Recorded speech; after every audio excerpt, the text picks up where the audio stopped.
चलो अपन लोग class start करें। भाई आवाज आ रही है मेरी यहाँ पे?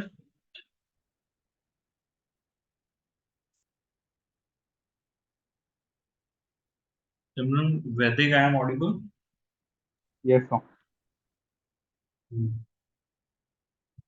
तो अभी हम लोग का जो टॉपिक चल रहा था वो क्या चल रहा था?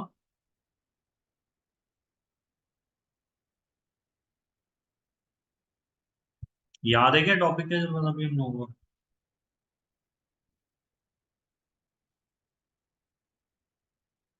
नहीं है, भूल गए क्या? चलो कोई बात नहीं, मैं याद दिलाता हूँ टॉपिक हम लोगों का क्या चल रहा था। हम लोग अभी क्या पढ़ रहे हैं हम लोग यहाँ पे? एक सेकंड। हम लोग यहाँ पे कोड पढ़ रहे हैं। ये कोड किस बारे में है? ठीक है, ये हमारा कॉर्पोरेट गवर्नेंस को लेकर के कोड है। ठीक है, एक बार छोटा सा रिवीजन कर लेते हैं ताकि ध्यान आ जाए हम लोग क्या पढ़ रहे थे, फिर नेक्स्ट आगे हम लोग पढ़ना चालू करें। ठीक है भाई।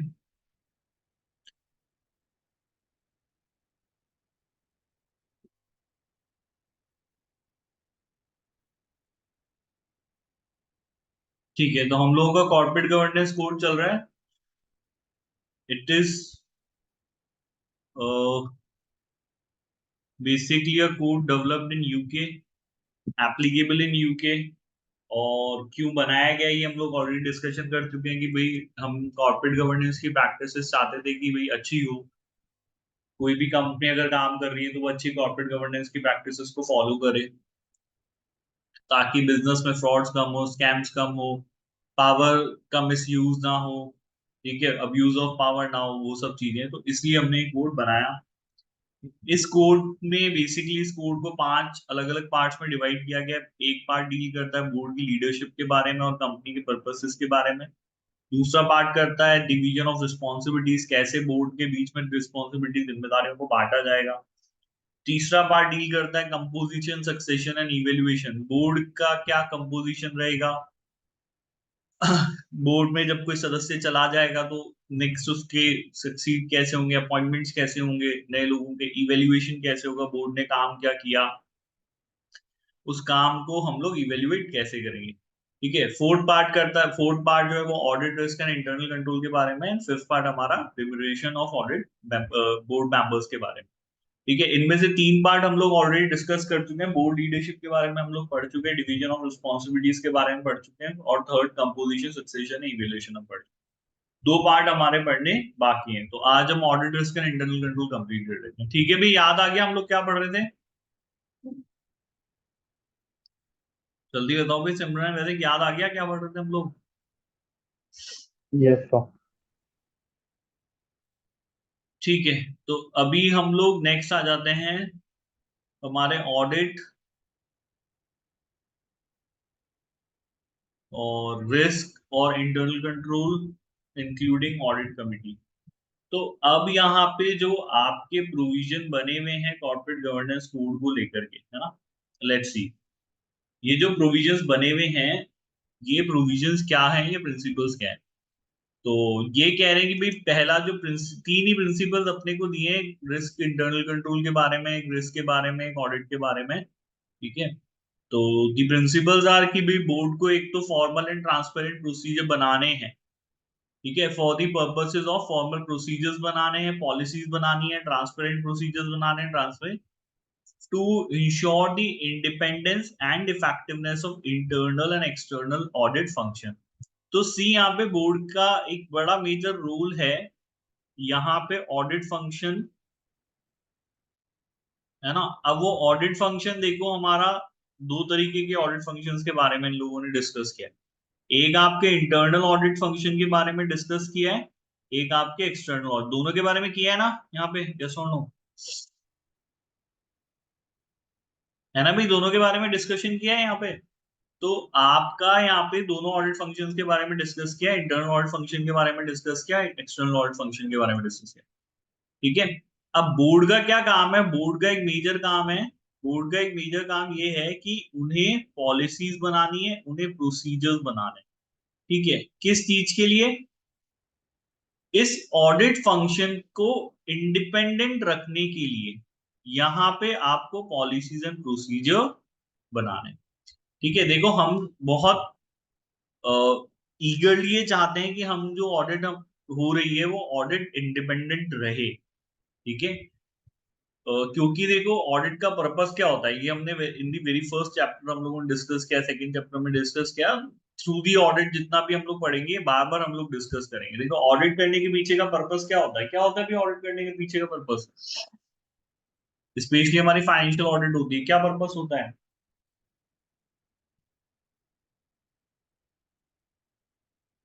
नहीं है, याद नहीं है, भूल गए क्या? अश्योरेंस देना कि ये सही है। अश्योरेंस, बेसिकली एक अश्योरेंस अचीव करना कि भाई everything is going right, it is going in the right way, सही तरीके से हो रही है, जैसे होना चाहिए था वैसे हो रही है। यही ये पर्पस होता है हम लोगों का, ठीक है। तो अब ये पर्पस हम लोग अचीव करना चाहते हैं। एंड जब तक आप इस फंक्शन की इंडिपेंडेंसी जो है वो यहाँ पे उस चीज की अश्योरिटी नहीं ले लेते, उस चीज को इंश्योर नहीं कर लेते, तब तक ये पॉसिबल नहीं है कि हम इस तरह का अश्योरेंस अचीव कर पाए, ठीक है। तो ऑडिट में सबसे जो एक इम्पॉर्टेंट चीज है, then in the very first chapter we have already discuss this thing कि भी ऑडिट जो होती है उसमें इंडिपेंडेंसी की कितनी इंपॉर्टेंस होती है ना भाई, इंडिपेंडेंसी की इंपॉर्टेंस की नहीं होती है, यस और नो? यस और नो? यस। यस और नो में जवाब देना है, होता है Yes, sir. Independence important? Yes, Yes, sir. Yes it is. तो वो इंश्योर करना बहुत जरूरी चीज है, ठीक है। अब चाहे वो ऑडिट इंटरनल हो चाहे एक्सटर्नल हो, कैसी भी बात हो, ठीक है, दोनों ही केसेस में आपको इंडिपेंडेंस उसकी इंश्योर करना जरूरी है। तो board should establish the transparent and a formal policies and procedures to make sure that the audit function is independent। तो ये आपको एक मेजर आपके ऊपर जिम्मेदारी करी डाली गई है, ठीक है। And to satisfy on the integrity of the financial and narrative statement. Now the second thing is, board का काम सिर्फ और सिर्फ यहाँ पे ऑडिट फंक्शन को इंडिपेंडेंट रखना नहीं है, बल्कि देखो फाइनेंशियल स्टेटमेंट्स जो होते हैं उनको, फाइनेंशियल रिपोर्टिंग पढ़ा क्या आप लोगों ने थोड़ा बहुत अभी यहाँ पे? पढ़ा है फाइनेंशियल रिपोर्टिंग, पढ़ा? एफआर पढ़ा? Yes sir. नहीं पढ़ा? पढ़ा थोड़ा बहुत। थोड़ा बहुत पढ़ा है ना, कोई बात नहीं। तो ये पता है फाइनेंशियल रिपोर्टिंग किसको कहते हैं हम लोग? कोई भी ट्रांजेक्शन अगर हो रहा है तो वो कैसे ट्रांजेक्शन रिकॉर्ड होगा, ठीक है, उसका क्लासिफिकेशन कैसे होगा, उसका प्रेजेंटेशन कैसे होगा, ठीक है। तो उसकी रिकॉर्डिंग, उसका क्लासिफिकेशन, उसका प्रेजेंटेशन, कंप्यूटेशन, इन सब चीजों के बारे में आपकी वो गाइडेंस जो है वो फाइनेंशियल रिपोर्टिंग देता है, ठीक है। तो ये पर्पस होता है, यही पर्पस होता है फाइनेंशियल रिपोर्टिंग का, हाँ है ना, ये सुनो। Yes sir. है भाई वादिक, पता है फाइनेंशियल रिपोर्टिंग के बारे में? Yes, sir. थोड़ा बहुत पता है. हाँ, तो चलो कोई बात नहीं, इट्स फाइन। तो देखो कोई बात नहीं, फाइनेंशियल रिपोर्टिंग के बारे में नहीं भी पता है तो फाइनेंशियल स्टेटमेंट्स के बारे में तो पता है ना, तो सुनो। Yes, sir. फाइनेंशियल स्टेटमेंट, तो इनकी इंटीग्रिटी, इंटीग्रिटी मींस ऑनेस्टी, ठीक है, इंटीग्रिटी मींस ऑनेस्टी। तो इस ये फाइनेंशियल स्टेटमेंट्स बेसिकली यहाँ पे इट शुड बी ऑनेस्ट, ठीक है। तो उनकी इंटीग्रिटी मेंटेन रखने के लिए भी यहाँ पे बोर्ड को जो है वो पॉलिसीज एंड प्रोसीजर सेटअप करने पड़ेंगे। कैसे करेंगे क्या करेंगे वो एक अलग बात है, अभी के लिए सिर्फ प्रिंसिपल ही समझ में आना चाहिए, ठीक है, ये जरूरी है ना। अब वो right now I don't have any example to give you on कि भाई कैसे होगा क्या होगा, बट पॉलिसी एंड प्रोसीजर्स बनाएंगे, उसके थ्रू मेक श्योर करेंगे, इंश्योर करेंगे भी कि कंपनी में जो भी हम लोगों के जो फाइनेंशियल स्टेटमेंट बन रहे हैं वो ऑनेस्ट फाइनेंशियल स्टेटमेंट बन रहे हैं, ठीक है। जो एक्चुअली में कंपनी की पोजीशन है फाइनेंशियली वो उसको रिप्रेजेंट कर रही है, उसको एग्जिबिट कर रही है, तो वो पॉलिसीज एंड प्रोसीजर्स के थ्रू इंश्योर किया जाएगा। तो ये बोर्ड को ये प्रिंसिपल इन लोगों ने यहाँ पर दिया है। सो सम रिस्पॉन्सिबिलिटी है put on the shoulder of the board of directors कि भैया आप पॉलिसीज बनाइए, आप प्रोसीजर्स बनाइए, ताकि आप जो internal and external audit function है उसकी इफेक्टिव इंडिपेंडेंस और इफेक्ट को हम लोग इंश्योर कर सकें, और फाइनेंशियल स्टेटमेंट्स की इंटीग्रिटी को इंश्योर किया। क्लियर है भाई, समझ में आ गया यहाँ पे? यस और नो? क्लियर है ये चीज? Yes, sir. ठीक Yes, है। sir. Now the second point, इसके अलावा बोर्ड के ऊपर एक और रिस्पॉन्सिबिलिटी है putting on, the board should present a fair, balanced and understandable assessment of the company position and prospect. इसके अलावा बोर्ड को again it is some responsibility which is related to the financial statement, ठीक है? तो board should present, now it is again some responsibility as put on the shoulder कि भाई company की position और उसके प्रोस्पेक्ट, ठीक है, का जो भी असेसमेंट आप करें वो असेसमेंट अंडरस्टैंडेबल हो, बैलेंस्ड और फेवर।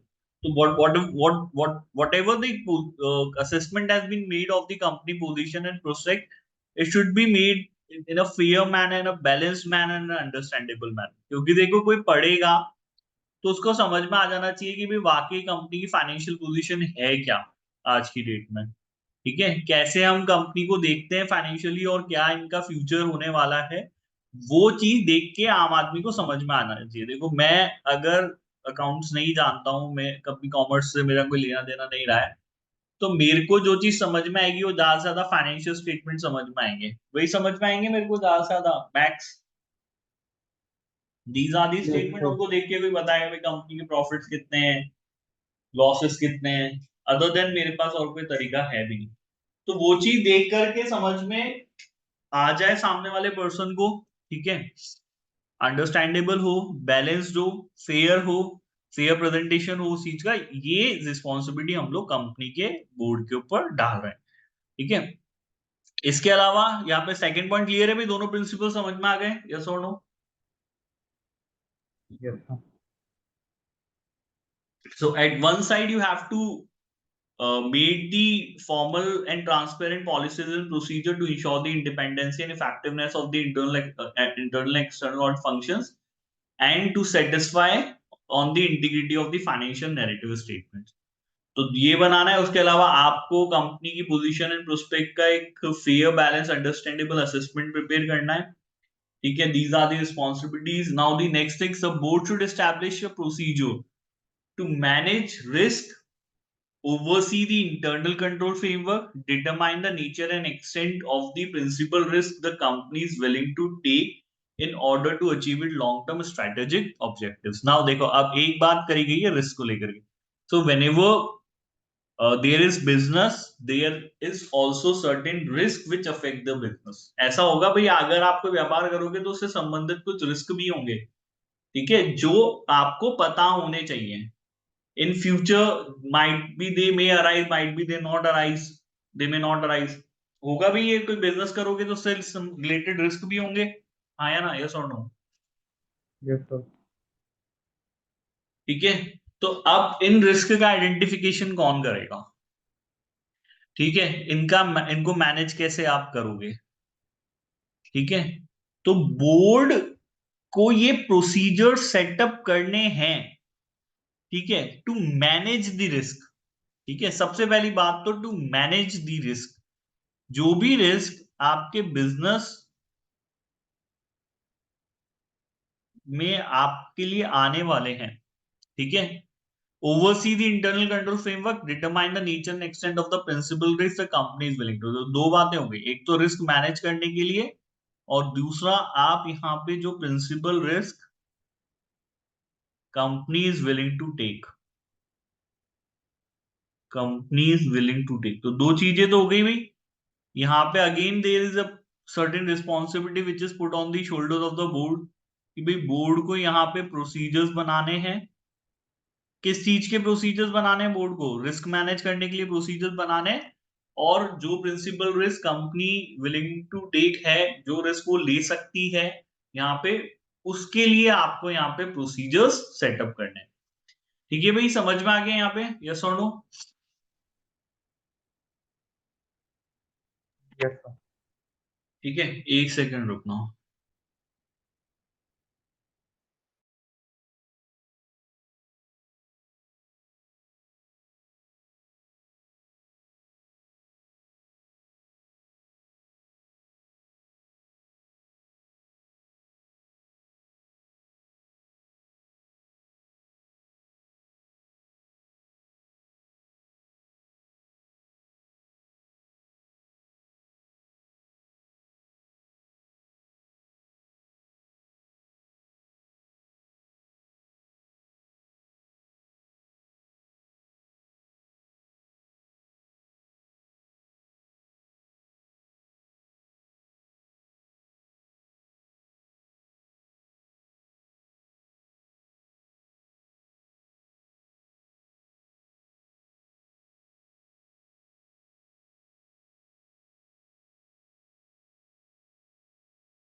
ठीक है, अभी मेरी आवाज आ रही है भाई सिमरन में देख? यस सर, आ रही है। ठीक है, तो अब यहाँ पे बोर्ड को क्या करना है, बोर्ड को सर्टेन प्रोसीजर्स बनाने हैं रिस्क मैनेज करने के लिए, और ये डिटरमाइन करने के लिए कि भाई क्या रिस्क वो लोग ले सकते हैं, ठीक है, किस तरीके के वो लोग रिस्क ले सकते हैं, किस एक्सटेंट तक वो जाकर के प्रिंसिपल रिस्क ले सकते हैं, ठीक है, जिनसे कि वो अपने लॉन्ग टर्म स्ट्रेटेजिक ऑब्जेक्टिव्स को अचीव कर सके। तो प्रोसीजर रिस्क को लेकर के आपको दो तरीके के लिए सेटअप करने पड़ेंगे, एक तो रिस्क का मैनेजमेंट के लिए, एक आपको रिस्क का डिटर्मिनेशन, ठीक है, उसका नेचर, उसका एक्सटेंट डिटरमाइन करने के लिए आपको यहाँ पे प्रोसीजर सेटअप करने पड़ेंगे। ठीक है भाई, समझ में आया बोर्ड को क्या करना है, क्लियर? इस पैराग्राफ में जो रिस्पॉन्सिबिलिटी डाली है आपके ऊपर, आगे समझ में, हाँ या ना, यस और नो? Yes sir. ठीक है। अच्छा, इसके अंदर एक चीज जो रह गई वो क्या रह गया, एक आपका आ गया इंटरनल कंट्रोल फ्रेमवर्क। ठीक है, वैसे देखो मैं इंटरनल कंट्रोल के ऊपर इन्होंने पूरा एक चैप्टर है, वो हम लोग वहां पे पढ़ेंगे। What is an internal control, internal control क्या होता है, ये मैंने बताया आपको इंटरनल कंट्रोल क्या होता है, हाँ या ना? बताया क्या पहले?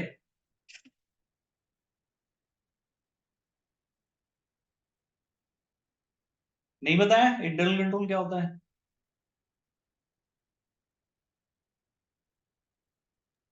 बताया है सर। हाँ तो बताओ ना क्या होता है। Procedure to oversee the internal control framework. देखो,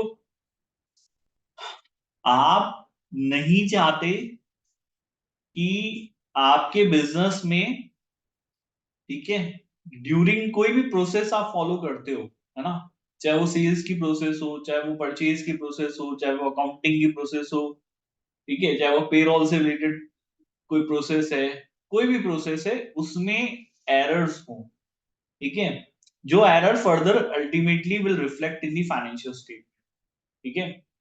तो अब जैसे फाइनेंशियल रिपोर्टिंग की बात करो, तो फाइनेंशियल रिपोर्टिंग में क्या होता है, कोई ट्रांजेक्शन हुआ, अब उस ट्रांजेक्शन को कब आइडेंटिफाई करना है, उसको रिकॉर्ड आप कैसे करोगे, ठीक है, उसका रिकॉर्डिंग हो गया, उसका उस ट्रांजेक्शन का क्लासिफिकेशन किस तरीके से किया जाएगा, ठीक है, उसका रिकॉग्नाइजेशन हम लोग कब करेंगे उस ट्रांजेक्शन को, है ना, रिकॉग्नाइजेशन हो गया, उसका कंप्यूटेशन कैसे होगा। तो ये सब चीजें आप जो है वो फाइनेंशियल रिपोर्टिंग के अंडर करते हैं, ठीक है। This is financial reporting. Financial reporting में हमारे अलग अलग स्टैंडर्ड्स हैं। ये चीज मतलब फाइनेंशियल रिपोर्टिंग आपके लिए नई नहीं है, ये आप 11th क्लास से पढ़ते हुए आ रहे हो, थोड़ा बहुत आपने फाइनेंशियल रिपोर्टिंग के बारे में 11th क्लास से ही पढ़ना चालू कर दिया। कोई डेप्रिसिएशन कैसे कैलकुलेट होता है, अकाउंटिंग जर्नल एंट्रीज कैसे होती हैं, सेल कैसे रिकॉर्ड होती है, परचेज कैसे रिकॉर्ड होती है, कोई एक्सपेंस कैसे रिकॉर्ड होता है, इनडायरेक्ट एक्सपेंस क्या है, डायरेक्ट एक्सपेंसेस क्या है, ओवरहेड्स क्या होते हैं, ये सब चीजें पढ़ी हैं आपने या सोनू? पढ़ाई नहीं पढ़ाई सब चीजें?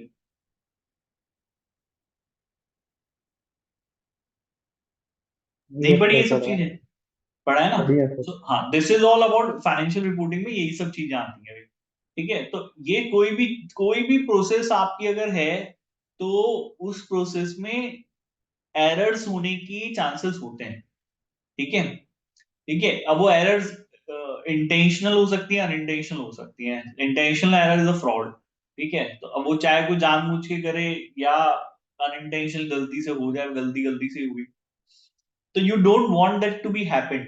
So what you will do, you will put some controls in between that process. अब प्रोसेस क्या है, से फॉर एग्जांपल सेल एक प्रोसेस है कि हम ऑर्डर लेंगे, ऑर्डर लेने के बाद हम लोग हमारी फैक्ट्री को भेजेंगे वो ऑर्डर, फिर वो उसके अकॉर्डिंगली प्रोडक्शन अगर हुआ है, and हम लोग पहले से अगर हमारे पास रहता है जैसा भी है, हम हमारे गोडाउन को बोलेंगे भी ऑर्डर डिलीवर करना है, गोडाउन पे जाएगा, गोडाउन से गुड डिस्पैच होंगे, गुड्स जाएंगे, फिर हम उसको इनवॉइस भेजेंगे, फिर उसका पेमेंट आएगा। सो this is basically the process. ये प्रोसेस है भाई, कोई बिजनेस है उसने अपने यहाँ पर सेल का ये प्रोसेस बना रखा है, कोई दिक्कत है इस प्रोसेस में? ठीक है सर, हाँ प्रोसेस है, अपनी अपनी प्रोसेस हो सकती है सेल की, हर बिजनेस में थोड़ा बहुत अलग कुछ होगा, है ना भाई, यस और नो? Yes sir.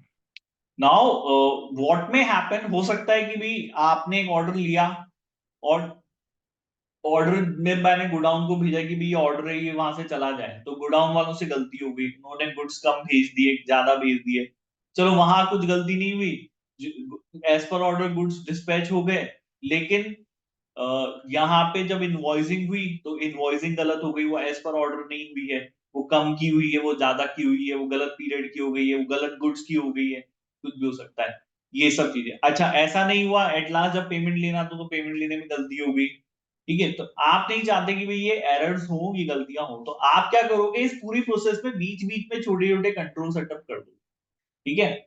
हम लोग सर्टेन एग्जांपल्स के साथ इसको आगे बढ़ेंगे। तो आपने धीरे धीरे क्या करा, कुछ कंट्रोल सेटअप कर दिए, ठीक है।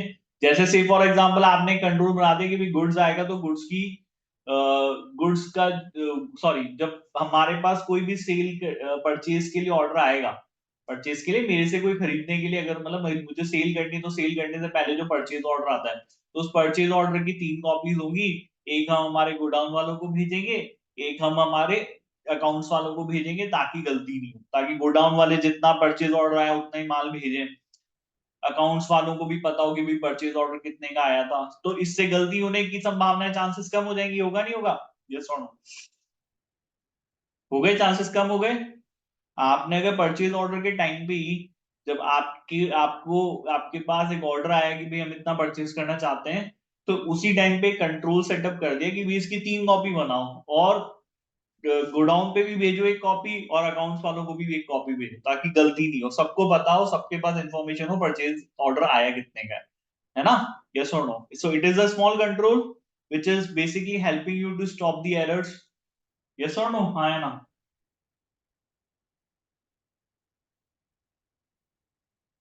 जल्दी बताओ समझ में आया कंट्रोल क्या समझाया मैंने आपको यहाँ पे, आया नहीं आया, हाँ या ना सिमरन वैदिक। Yes sir. Yes, sir. So this is a small control. अच्छा कंट्रोल बना दिया ठीक है, अब कंट्रोल को काम करना चाहिए। कंट्रोल को बनाया था गलतियां रोकने के लिए, ठीक है, गलतियों को आइडेंटिफाई करने के लिए टाइमली, ठीक है, that is detection, prevention and correction. उसको प्रिवेंट करने के लिए पहली बात तो गलतियां हो ना, हो जाए तो डिटेक्ट हो जाए टाइमली बेसिस पर, और उसको करेक्शन करने के लिए ये तीनों काम किसी भी कंट्रोल को करने चाहिए।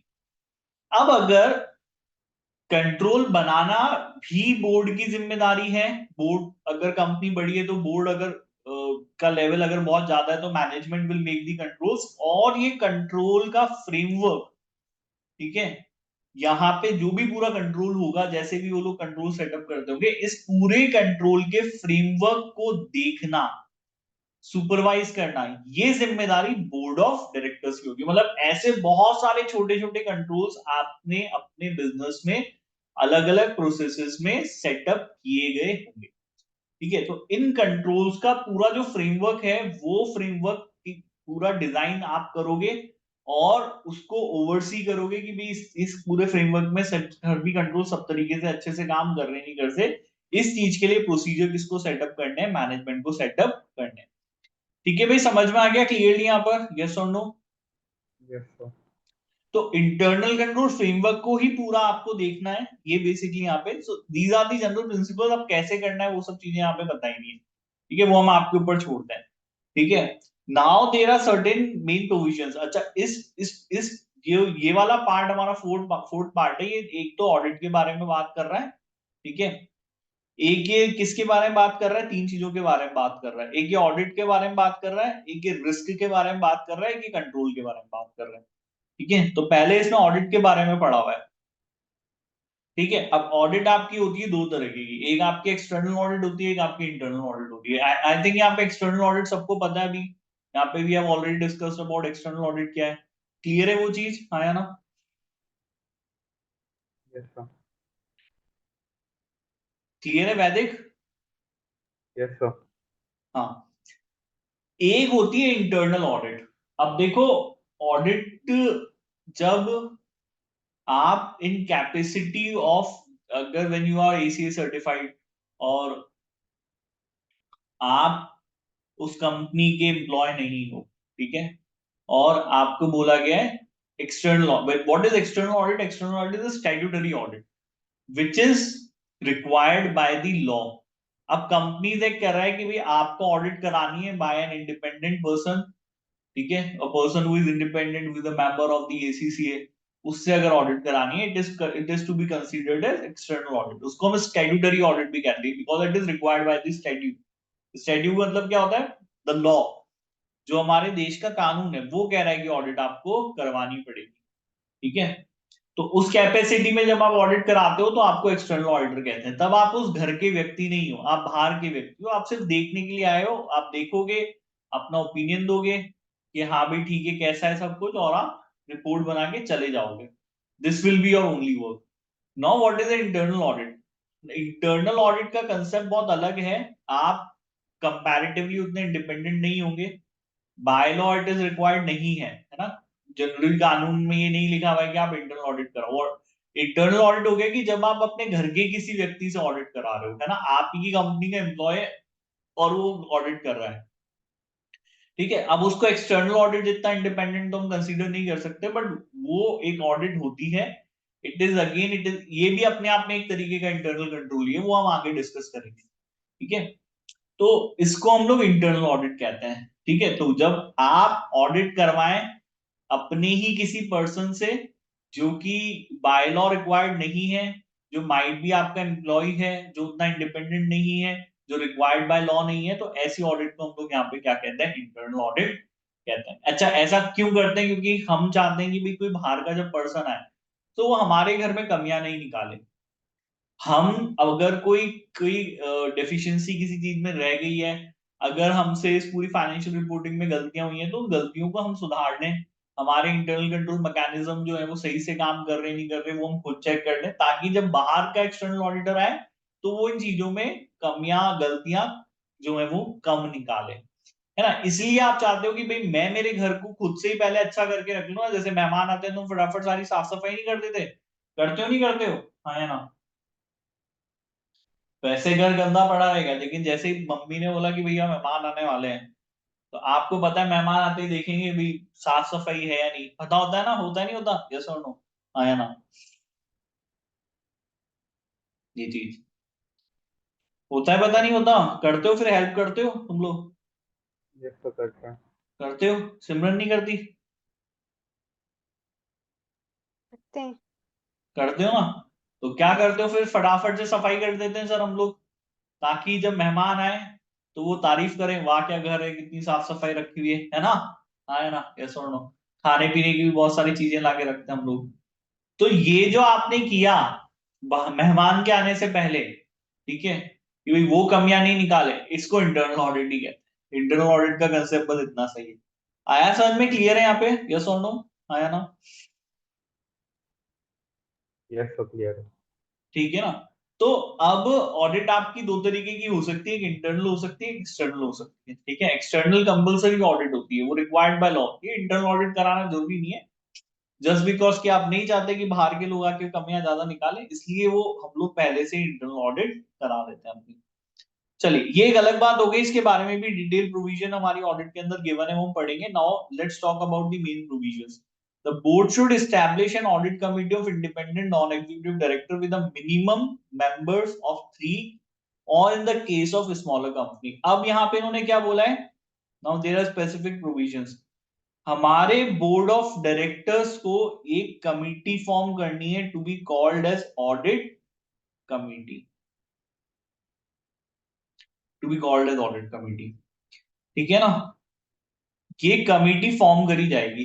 ठीक है, इस कमिटी में जो मेंबर्स होंगे, देखो वैसे मैं आप लोगों के साथ ये बात डिस्कस करना चाहता हूँ, ये सब चीजें जो हम पढ़ रहे हैं, देखो, अब जो एसीसीए के अंदर आपका पेपर पैटर्न है, वो पेपर पैटर्न किस तरीके से है, वहां पे कुछ क्वेश्चन नॉलेज बेस्ड आते हैं। ठीक है, अभी जो फर्स्ट लेवल आप लोगों ने क्लियर किया, अब ये अप्लाइड नॉलेज लेवल है। अप्लाइड नॉलेज लेवल है ये आपका? यस और नो?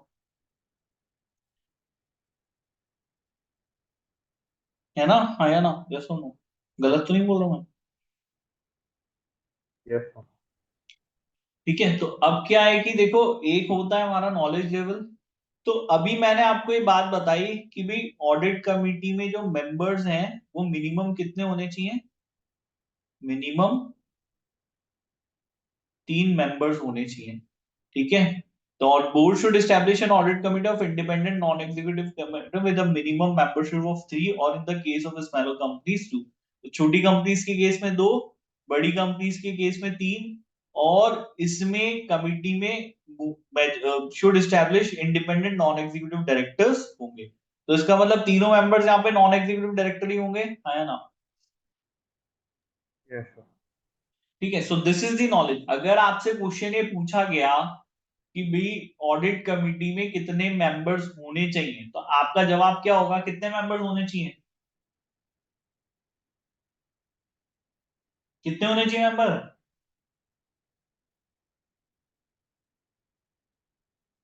क्या हुआ, बताओ ना, कितने मेंबर होने चाहिए ऑडिट कमिटी में? 3। 3 मेंबर होने चाहिए। वैदिक 3 ही होने चाहिए, हाँ है ना? यस सर, 3 होने चाहिए। 3 होने चाहिए। सो जब आप अपना पेपर देंगे तो आपको कुछ क्वेश्चंस इसी तरीके के मिलेंगे। उन क्वेश्चंस का पर्पस आपकी नॉलेज टेस्ट करना होता है। इसमें सिर्फ आपकी नॉलेज टेस्ट करी गई है, आपको नॉलेज है, ठीक है, कि हाँ सर ये 3 होंगे। तो ये सिर्फ जब आप पढ़ रहे हो और ये चीज आप याद रख रहे हो, तो it is only giving you the knowledge. Apply, इस नॉलेज को अप्लाई करने का तरीका अलग है, ठीक है, वो क्वेश्चंस अलग तरीके से आएंगे, ठीक है, वो हम आगे पढ़ेंगे। अभी जो जहां नॉलेज गेन करनी, क्योंकि ये सिर्फ ऐसी चीज है कि भाई ये प्रोविजन है जो हमको याद होने चाहिए, तो इसको अप्लाई कैसे करना है, ये अप्लाई होगी नहीं। 3 मेंबर्स है बस, ठीक है, सिंपल सी बात है। इससे कोई मतलब नहीं निकलता, कुछ इसका कंसेप्ट नहीं है, कुछ नहीं है, सिंपल सी बात है। कोई कंसेप्ट तो है नहीं, ये सीधा प्रोविजन है कि भाई मेंबर्स 3 होने चाहिए, यस और नो, है ना भाई? ये कोई कंसेप्ट तो है नहीं, कोई कंसेप्ट है क्या, कोई आया ना? No sir. नहीं, तो बस ये नॉलेज है, ये नॉलेज की तरह इसको गेन करो। कुछ चीजें ऐसी होती है जो एक बार पढ़ के आपको याद रखनी पड़ती है।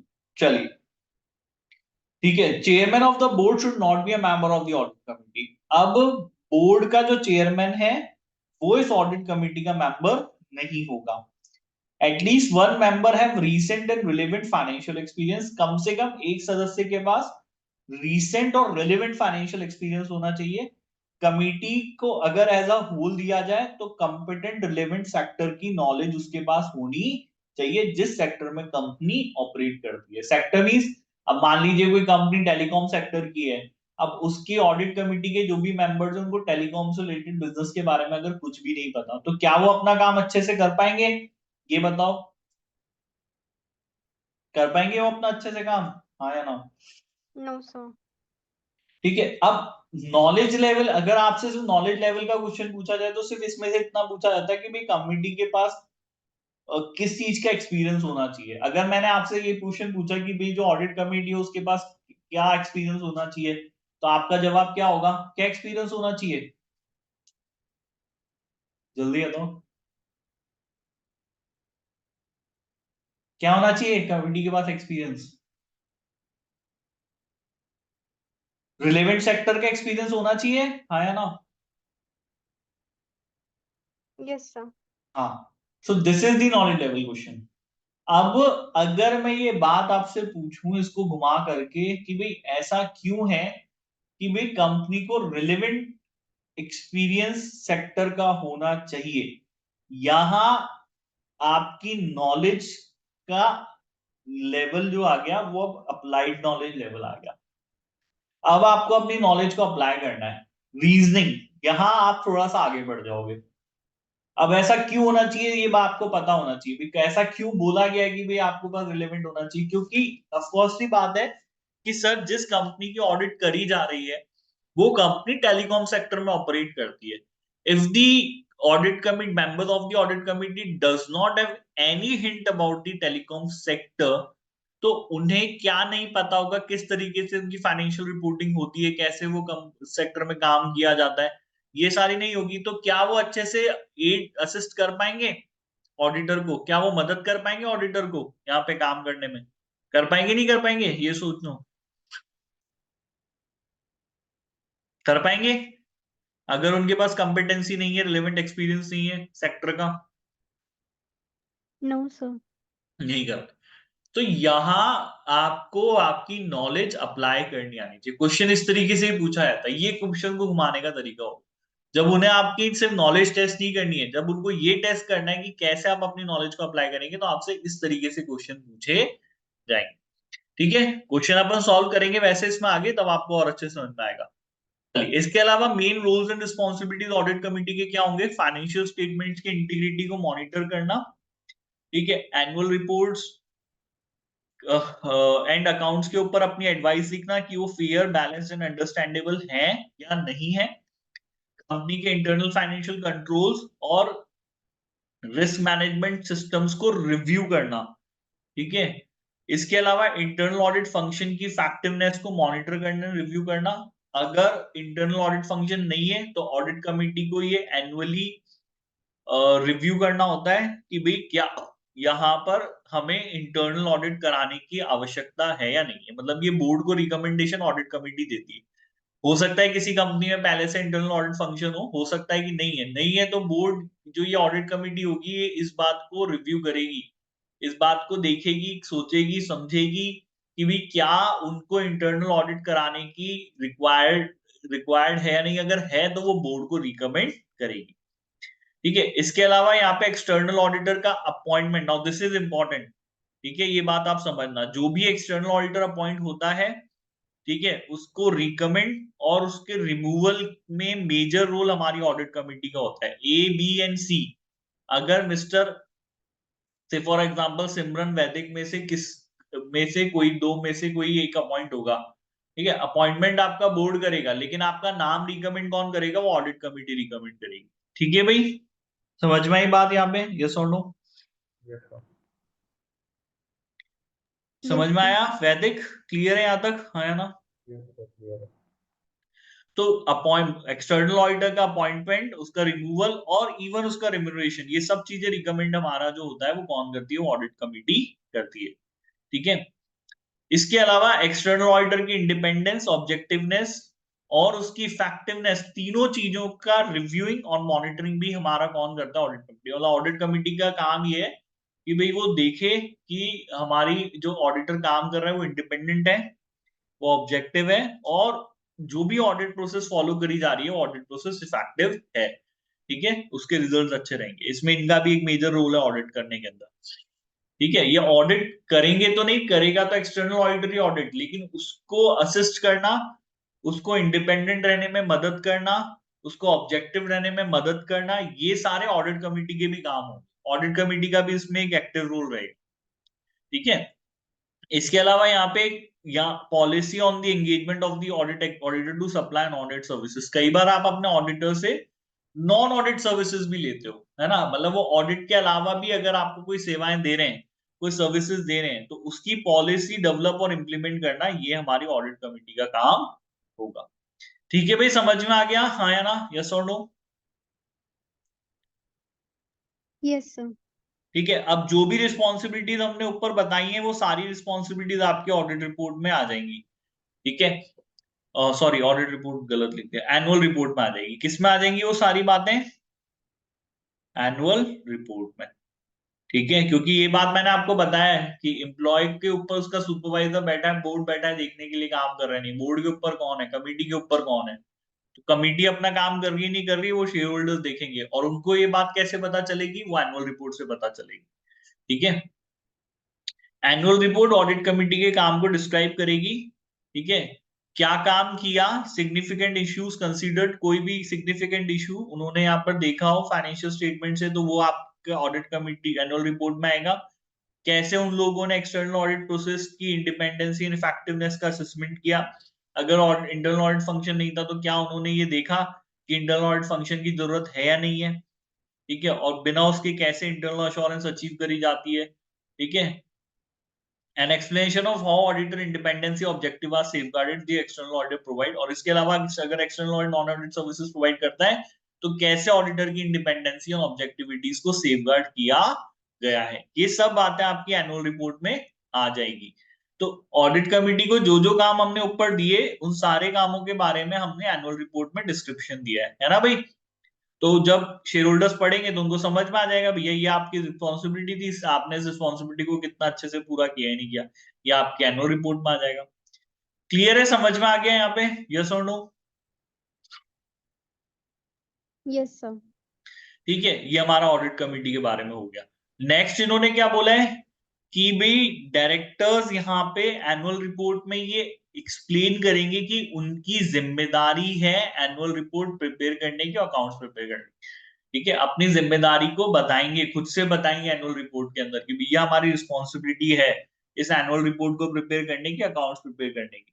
ठीक है, इसके अलावा बोर्ड यहाँ पे एक रोबस्ट असेसमेंट कम करेगा कंपनी के इमर्जिंग एंड प्रिंसिपल रिस्क का।